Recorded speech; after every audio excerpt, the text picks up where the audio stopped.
자, 먼저 질문, 이런 질문이 있었어요.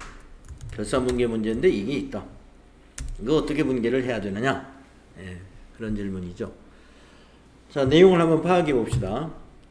외상매입금이 있는데 그 외상매입금 중에는 기말에 말이죠.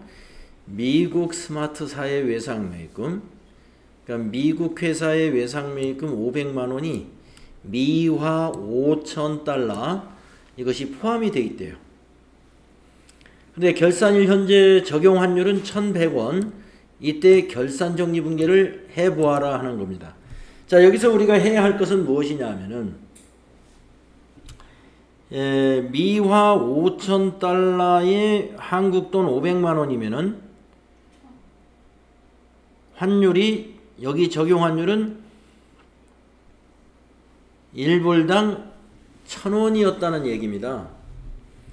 자, 이때 우리가 외상매입금 부채를 인식한 것은 현재 장부금액이 현재 500만원인 거예요. 현재 장부금액은 500만원. 그러면 결산일에 인식해야 될 외상매입금은 얼마로 인식해야 되냐면은 결산일의 환율을 적용해 가지고 인식해야 됩니다. 네, 그러면 1,100원이니까 5,000달러면 550만원으로 인식해야 됩니다. 자, 1,100원 곱하기 5,000불 하니까 550만원 나오죠. 550만원. 그러면 지금 현재 장부에는 500인데 현재의 환율을 적용했을 때 스마트사의 외상매입금은 우리가 외화로 갚아야 되기 때문에 550만원으로 장부에 인식되어 있어야 제대로 인식을 한 거예요. 550만원이 지금 있어야 이걸 5,000달러를 만들어 가지고 스마트사에 갚을 수가 있으니까, 그러면 요 차익이 얼마냐면 50만원의 차익이 발생합니다. 이 50만원을 외상매입금 부채로 추가 인식해야 돼요.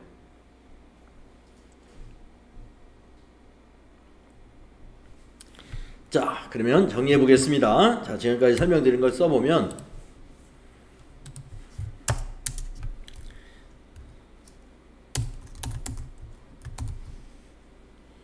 수정 전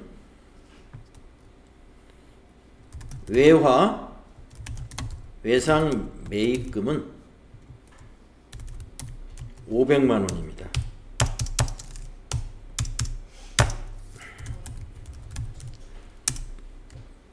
그러나 결산일 현재의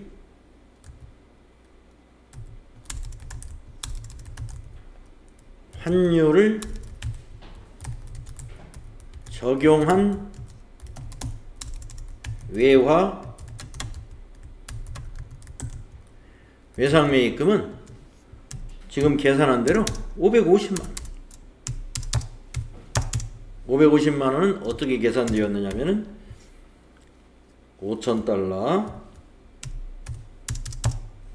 곱하기 1,100원 해서 550만원이다 이거예요.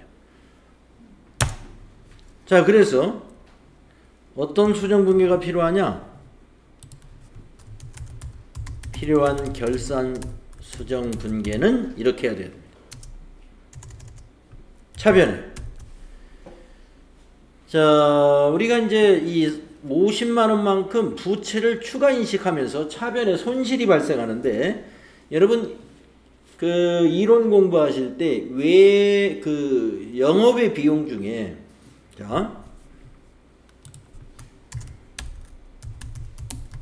영업의 비용 중에서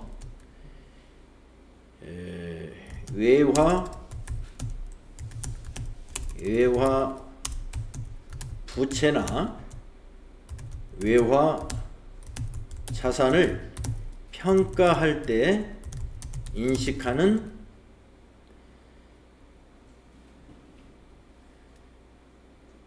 손익계정이 있어요. 그 손익계정이 있습니다. 그걸 이용하는데 바로 지금은 손실이 났죠. 그래서 외환차손이라고 해요. 외환차손.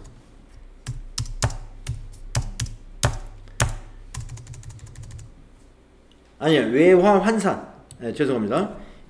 외환차손이 아니라 외화환산차손. 외환이 아니라 외화환산차손. 외화환산차손. 이것은 영업외 비용이에요. 외화환산차손.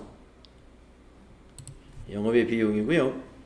즉 비용이 발생한 겁니다. 대변에는 이걸 부채가 증가한 거니까 외상 매입금에다가 50만 원.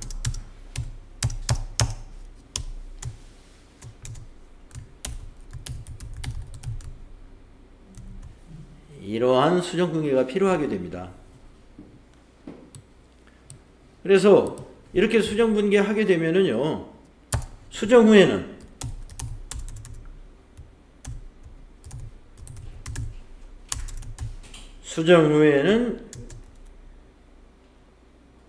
우리 외상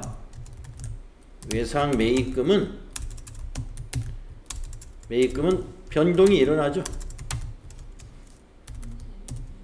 550만 원으로.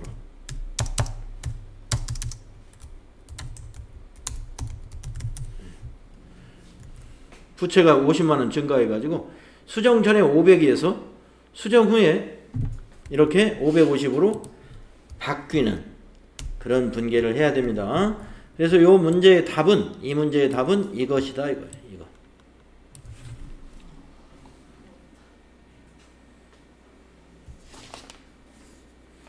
예, 외화환산 손실. 외화환산 손실. 아니, 외화환산. 아유, 예, 죄송합니다. 이거 자꾸 개정 과목이 틀렸어. 외화환산 차손이 아니라 외화환산 손실.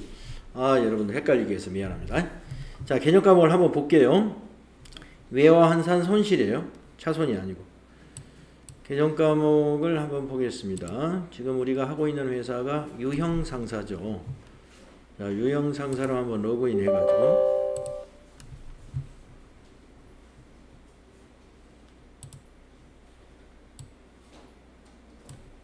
3200번 유형상사로 로그인해서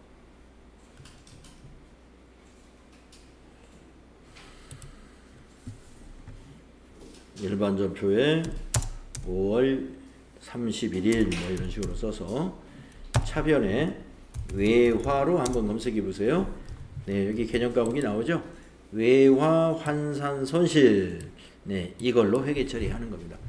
네, 아까 외화 환산 차손 네, 개념 과목이 틀렸었어요. 외화 환산 손실. 뒤에 두 번째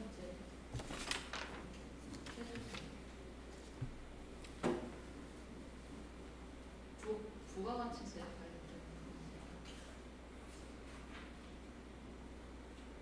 뒤에 두 번째? 네. 의류 100개 이거?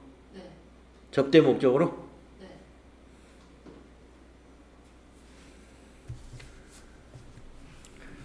자, 또 하나 문제 한번 보겠습니다.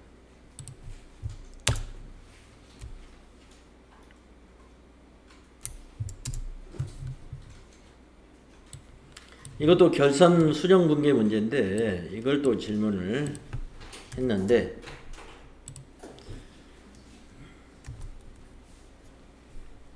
이거 결산 문제인가? 이게 결산 문제가 아니라 그 매일 매출 결산 문제가 아니네. 네, 매일 매출 중에 부가가치세 관련된 건데 제가 한 거는 불공인데 거기 답에서는 자 11월 10일 날 당사 제품인 의류 100개를 이 100개의 원가가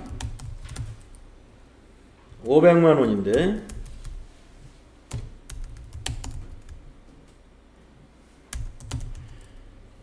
당사 제품인 의류 100개를 접대 목적으로 매출 거래처인 영남 상사에 무상으로 제공하였다 하는 문제입니다. 단 제품의 원가와 시가는 동일하다고 가정한다 이랬네요. 네. 자, 이거는 말이죠. 타계정 대체 거래예요.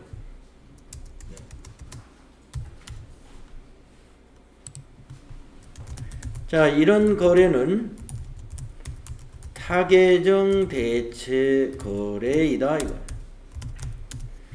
자, 당사 제품이면은 이 재고자산인데 재고자산을 팔아야 되는데 팔지 않고 100개를 원가가 500만 원어치예요. 이 100개를 영남 상사에서 무상으로 제공했습니다. 접대 목적으로. 그러니까 이거는 제품을 가지고 접대한 거죠. 예, 그래서 이런 거래를 타계정 대체 거래라고 그래요. 그래서 저교 8번 꼭 입력해야 됩니다. 꼭 입력해야 한다. 자, 무슨 얘기냐? 이게 만약에 메인 매출, 이거는 세금 계산서를 발행했느냐 안 했느냐에 따라 달라요.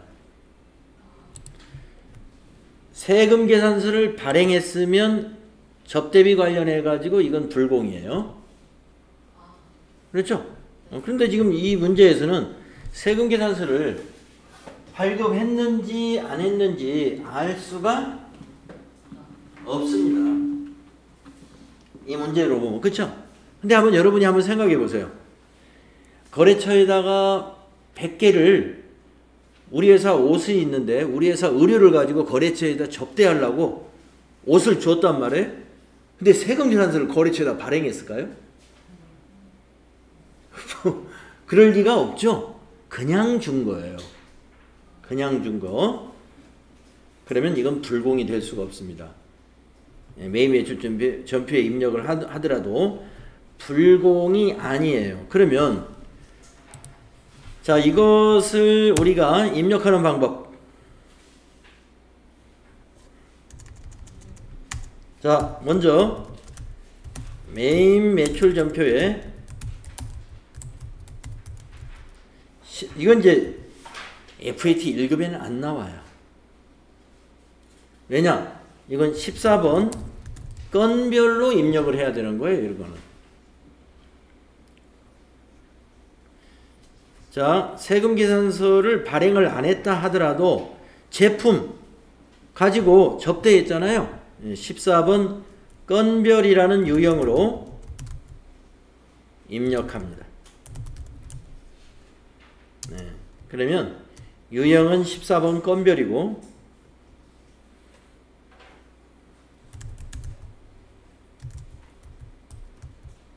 이걸 이제 건별 매출이라고 그래요.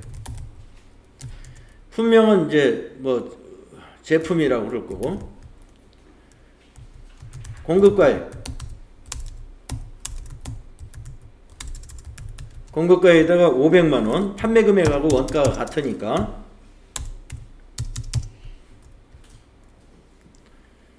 그러면 세액이 나오겠죠. 세액 얼마 나와요? 50만원 나오죠. 전자는 비워놔야죠. 아무것도 없는 거니까. 그 다음에 분계는 뭘로 해야 될까요? 3번 혼합으로 해야죠. 자, 그러면 밑에 분계가 어떻게 분계를 완성하느냐? 차변의 접대비 550만원 대변에 제품 500만원. 근데 이 제품은 적요를 꼭 8번 넣어야 돼요. 적요번호 8번 꼭 넣어야 됩니다. 그리고 부가세 예수금이 50만원. 우리가 상품을 접대했다. 그러면 이 자리가 상품이 들어가면 되죠. 상품. 지금은 제품하고 상품은 달라요. 제품을 가지고 접대했다. 그러니까 제품. 그것만 다릅니다. 유형이 14번 건별이라는 유형인데, 자, 이 문제는 FAT 1급에서는 안 나와요.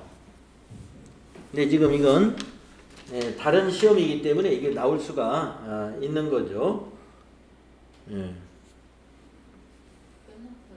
응? 이제 끝났어요? 네. 자, 조금 이따 이거 가져가면 되고. 자, 이렇게 해서 질문. 여러분 질문하시면 제가 같이 풀어드립니다. 여러분들 같이 알고 계시라고. 그래서 이런 건별 같은 경우는 여러분 이제 어디서 나오느냐? TAT 2급에 나와요. 그러니까 여러분 13일날 시험 보고 나서 이런 내용은 이제 TAT 2급의 메인 매출 전표할 때 이것도 이런 것도 나올 거예요. 여기 앞에 결산 문제. 이거는 FAT 1급에서도 나옵니다. 이 정도는. 외화 환산 손실, 외화 환산 이익. 여러분들 아마 제가 이론 공부 그 인터넷 동영상에 영업의 비용 또는 영업의 수익 설명할 때 이거 예를 들었을 거예요. 외환 차손 외환 차익과 외화 환산 손실과 외화 환산 이익의 차이점. 수익과 비용 설명한 부분에 있을 겁니다. 그 강의를 참고해 주시기 바랍니다.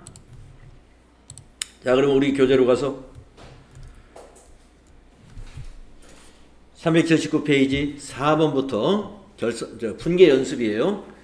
자, 주식회사 맘모스에서 상품 200만원을 구입하기로 계약을 하고 계약금 10%는 현금으로 지급했다. 그러면 출금 전표로 하면 되겠네요. 다 같이 한번 입력을 해보겠습니다. 10월 4일날 날짜를 10월 4일로 바꿔주세요. 회사는 유형상사로 로그인했죠. 1번 출금. 출금이면 대변에 현금 들어갔죠. 차변에 계약금을 지급한 것은 자산입니다. 계정과목이 뭘까요? 선급금. 선급금 자산이에요. 자, 이 자산은 채권에 해당되는 자산이기 때문에 거래처를 꼭 넣어야 됩니다. 거래처는 어디가 되죠? 맘모스가 거래처. 방향키로 쭉 가셔가지고 200만원에 10%니까 20만원 되겠습니다. 이렇게 20만원만 회계 처리하죠. 200만원에 구입하기로 계약했고 계약금은 10%니까 바로 20만원 회계 처리하시면 돼요.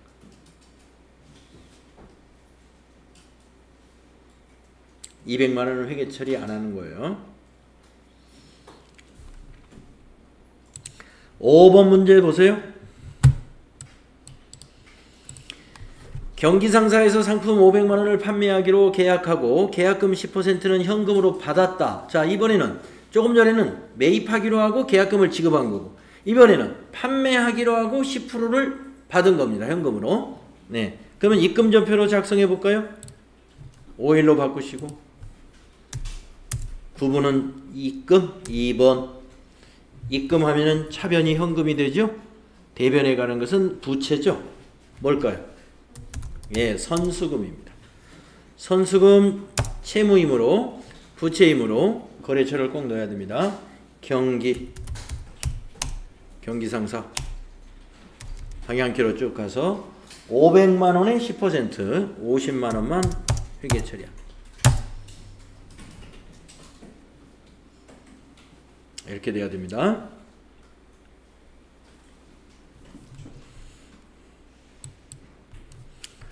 다음 6번 문제 같이 해봅시다. 거래처 금나라에 10개월 후에 회수하기로 약정한 차입금 증서를 받고 현금 200을 대여했습니다. 자, 10개월 후에 원금하고 이자 받기로 하고 오늘 10월 6일 날 200만 원을 대여했습니다. 대여했다, 빌려주었다 이 말이에요. 돈을 빌려주었을 때 우리가 이런 걸 차입금 증서라든가 이런 그 차용증이라든가 이런 걸 쓰죠. 그걸 이제 차입금 증서를 작성했다 이 말입니다. 자, 현금을 빌려줬으니까 현금이 대변이니까 출금전표 써볼까요? 자, 10월 6일 날짜 바꾸고 구분은 출금 1번. 자, 대변에 현금 들어갔습니다. 자, 돈을 10개월간 빌려주면 자산으로 잡는데 차변에 오는 개정 과목은 뭐가 될까요? 네, 단기 대여금이라는 자산입니다. 단기 대여금 114번이고요. 거래처 채권이기 때문에 입력해야 돼요. 금나라. 거래처는 금나라. 금액은 200만 원. 이렇게 하시면 된다.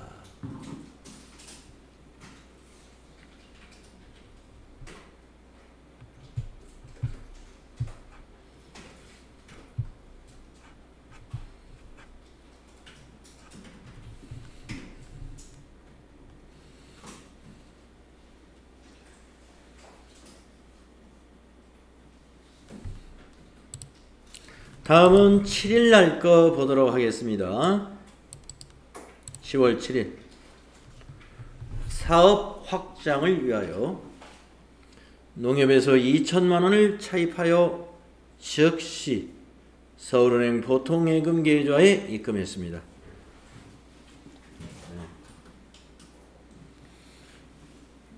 자, 사업 확장을 위해서 2천만 원을 농협에서 빌려가지고 보통예금에다가 즉시 입금했습니다. 6개월 후에 상환하기로 했어요.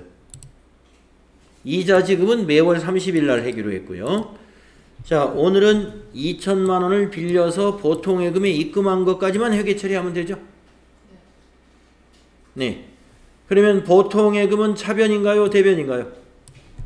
네. 보통예금에 입금됐다. 그러면 차변이죠. 자, 입력합시다.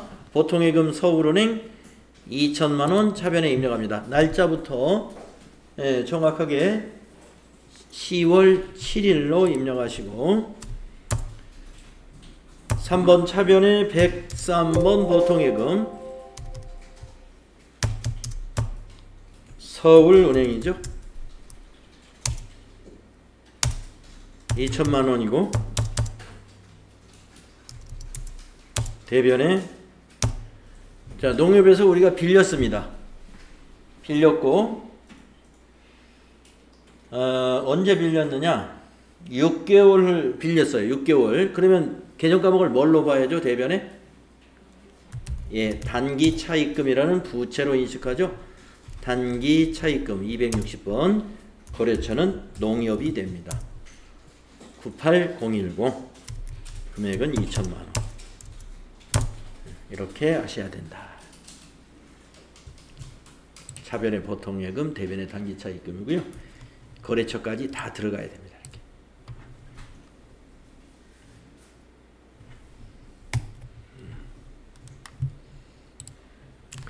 그 다음에 8일날 거 연습해 보겠습니다. 8일날 8번 사원 김영숙의 출장비로 현금 50만원을 우선 계산하여 지급하고 출장비 사용 명세를 받아 출장비를 정산하기로 하였다.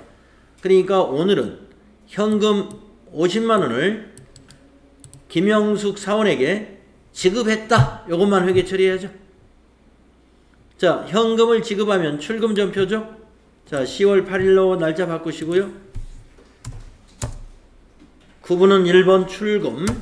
출금은 대변의 현금이니까 우리가 출장 가는 사원에게 여비 계산액을 지급했다. 그러면 우리가 그걸 뭘로 처리하죠? 가지급금. 나중에 김영숙 사원이 돌아왔을 때 여비교통비 처리합니다. 지금은 가지급금 자산 처리예요.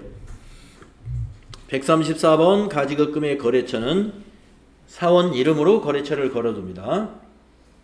김영숙 사원 이름으로 이렇게 금액은 얼마 가지고 갔죠? 50만원 이렇게 입력합니다. 차변의 가지급금 자산 증가, 대변의 현금 자산 감소로 회계 처리합니다.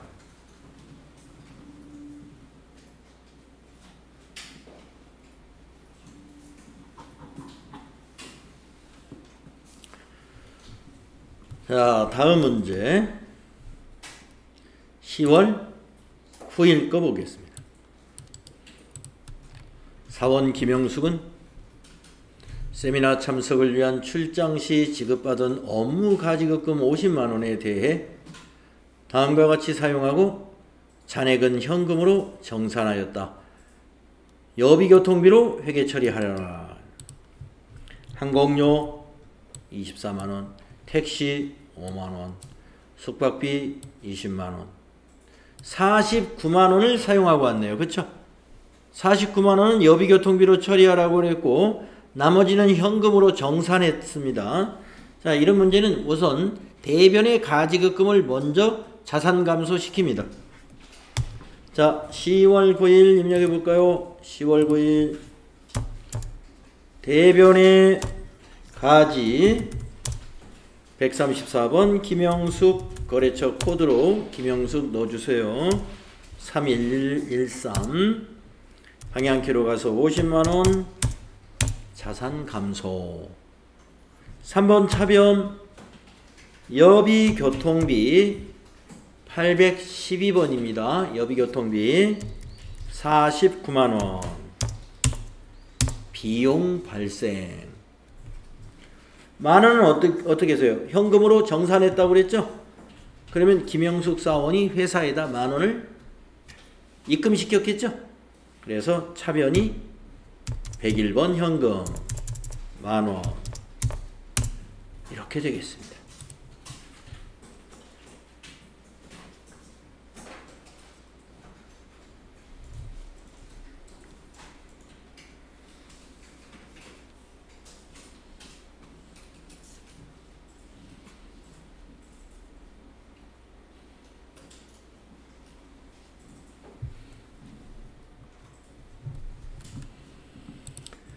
자, 다음 문제 10번 문제 보세요. 10번 문제는 10월 10일 날 영업부 김상진 부장은 10월 7일 제주 출장 시 지급받은 업무 가지급금 40만원에 대해 다음과 같이 사용하고 잔액은 현금으로 정산해 주었다. 여비교통비로 회계 처리해라. 네. 자, 숙박비, 항공료, 택시요금 다 더해 보세요. 얼마입니까?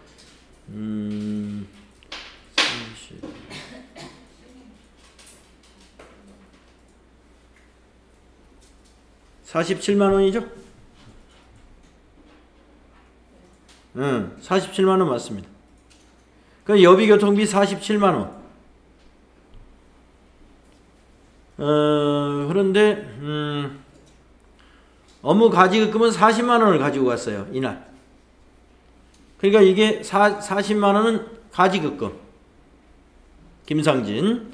7만원은 현금으로 정산해 주었기 때문에 대변의 7만원을 김상진 부장한테 가져가야죠. 네. 자, 입력하겠습니다. 먼저 가지급금 먼저 대변에 자산 감소 시켜볼까요? 10월 10일날 대변의 가지급금 김상진 코드의 김상진 104번 예, 40만원. 또 대변에 현금 김상진 부장한테 현금 얼마 줬어요? 7만원 줬죠? 예, 7만원. 이번에 차변 여비교통비 812번 47만. 네, 이렇게 되겠습니다. 여기서 이제 거래처가 꼭 들어가야 되는 것은 여기 가지급금은 거래처를 꼭 김상진으로 넣어줘야 돼요.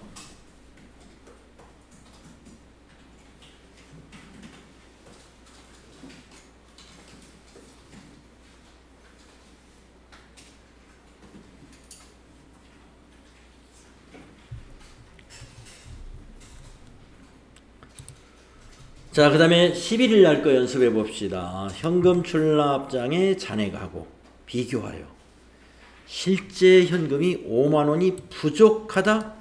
그러면 대변의 현금이에요. 5만원이 부족하다 현금 대변, 돈이 나갔다는 거예요. 그 원인을 파악할 수 없어서 원인을 찾을 때까지 현금 과부적으로 처리하기로 했다? 뭐 차변이 현금 과부적. 부족하면 대변이 현금입니다. 돈이 남았다 그러면 차변의 현금이 돼야 돼요. 자, 10월 11일 입력해 봅시다. 10월 11일 날짜 바꾸시고 대변의 101번 현금 5만원, 차변의 현금 과부적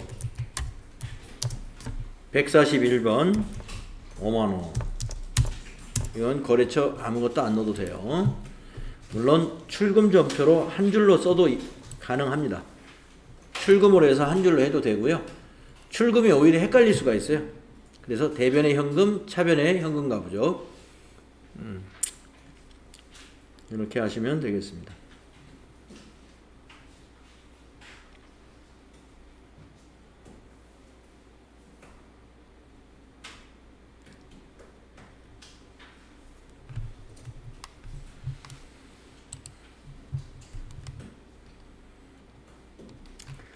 다음은 12번 문제로 넘어가 볼게요. 12일 날 10월 11일에 현금 과부적으로 처리했던 5만원이 원인이 밝혀졌어요. 사무실 직원의 야근 식대로 확인이 되었답니다. 그러면 복리후생비예요. 복리후생비. 비용 발생시키겠습니다. 10월 12일 날짜 입력하시고 차변의 복리후생비 판매관리비 811번 골라야 돼요. 예, 5만원이었죠? 대변은 현금 과부적 141번 5만원. 현금 과부적이 이렇게 하면 이제 없어져요. 잔액이. 이렇게 해서 현금 과부적을 없애주면 됩니다. 비용 처리하면서.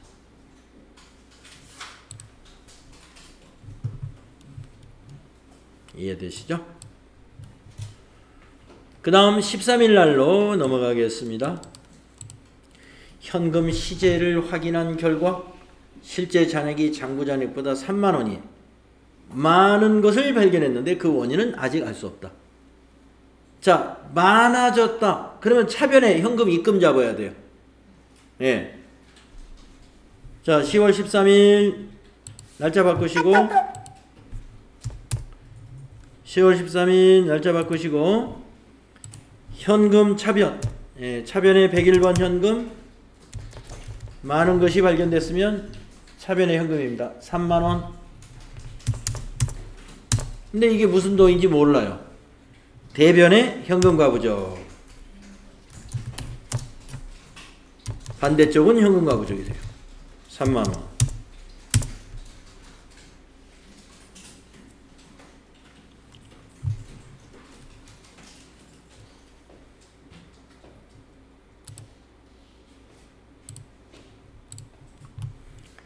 그랬다가 그 다음 문제는 또 아니군요. 자, 14번 해보겠습니다. 10월 14일입니다. 9월분 급여지급 시 징수한 소득세, 지방소득세 22,000원을 서울은행 보통예금 계좌에서 이체하여 납부했습니다. 자, 이 소득세는 모두 직원들, 종업원이 부담하는 세금이니까 회사의 개정 과목이 아니죠. 네, 그래서 이걸 다 예수금에서 지급한 거예요. 소득세, 지방소득세는 급여 지급하는 날 공제해 놓은 돈이죠. 그래서 이거 예수금입니다. 자, 보통예금에서 납부했으니까 보통예금이 대변이죠. 그래서 10월 14일로 날짜 바꾸시고요. 대변의 103번 보통예금이요. 은행을 어디로 해야 되나요? 서울은행. 서울은행 보통이죠. 돈은 22,000원. 차변에는 부채 감소, 예수금 254번, 예수금이 부채 감소. 차변의 예수금은 부채 감소입니다.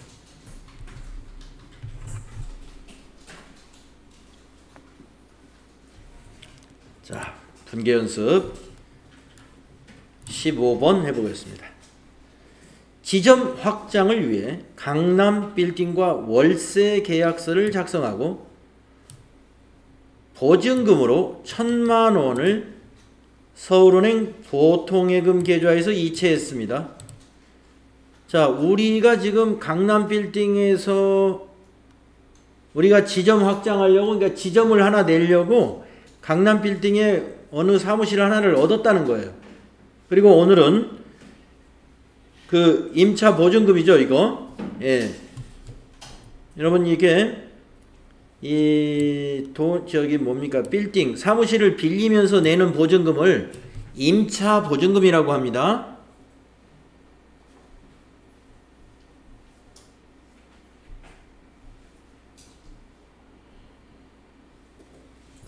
우리 유형 상사는 임차 보증금이라는 자산으로 인식해요. 이거 자산이죠. 그러면 반대 회사인 강남 빌딩이라는 부동산 회사는 이 1,000만 원을 임차 보증금 자산으로 잡을 수 없고 부채로, 임대 보증금이라는 부채로 인식하죠. 그것도 여러분 알고 계셔야 돼요. 상대 회사인 강남 빌딩은 임대 보증금 부채로 인식하고 우리 회사는 임차 보증금 자산으로 인식한다. 지금 우리는 우리 회사 입장에서 회계 처리하는 거니까 임차 보증금으로 잡아야죠. 자, 그러니까 자산의 증가, 임차 보증금 차변에 적습니다. 자, 10월 15일 날짜 바꾸시고 차변에 임차 보증금 962번 거래처 넣어야 돼요. 강남 빌딩. 돈을 받아야 되니까. 임차 기간 끝나고 돈을 회수해야죠. 채권이에요. 강남 빌딩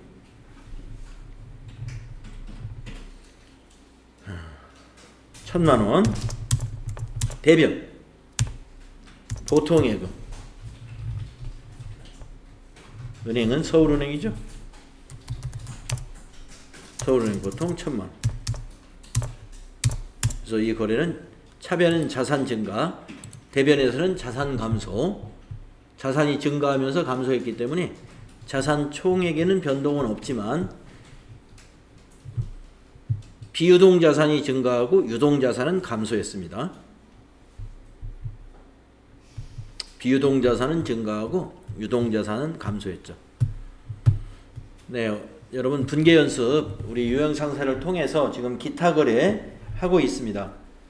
네, 이러한 그 다양한 분계 연습들을 많이 해 두어야 우리가 이제 기출 문제에서 전표 작성 문제로 이런 문제가 나왔을 때 여러분이 척척척척 입력을 할 수 있게 됩니다.